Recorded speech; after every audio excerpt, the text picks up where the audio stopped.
अमित शहा माफी मागो आणि जय भीमच्या घोषणा. लोकसभा राज्यसभा विरोधकांनी दणाणून सोडली. लोकसभा आणि राज्यसभेत विरोधकांकडून जय भीमच्या घोषणा देण्यात आल्याचं पाहायला मिळतंय. भाजपचे नेते आणि केंद्रीय गृहमंत्री अमित शहा यांच्या भारतरत्न डॉक्टर बाबासाहेब आंबेडकर यांच्यावरील वक्तव्यावरून विरोधक चांगलेच आक्रमक झालेत.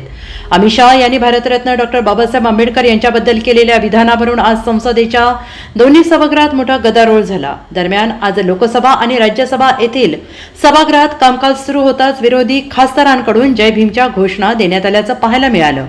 एवढंच नाही तर विरोधकांनी अमित शहांविरोधात आंदोलनही केलं. आधी संसदेच्या बाहेर काँग्रेससह विरोधी पक्षाच्या खासदारांनी जोरदार निदर्शने केली. त्यावेळी अमित शहा माफी मागोच्या घोषणा दिल्या.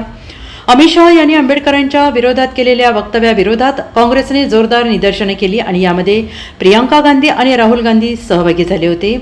दरम्यान आज संसदेचं कामकाज सुरू होण्यापूर्वी विरोधकांनी संसदेच्या बाहेर हातात डॉक्टर बाबासाहेब आंबेडकरांचे फोटो घेऊन जोरदार निदर्शने करीत अमित शहा यांनी माफी मागितली पाहिजे अशी एकच मागणी लावून धरली. त्यानंतर संसदेच्या दोन्ही सभागृहात विरोधकांनी अमित शहा माफी मागो आणि जय भीमच्या घोषणा देत सभागृह हादरून सोडलं. Bureau report SBN Marathi, Mumbai.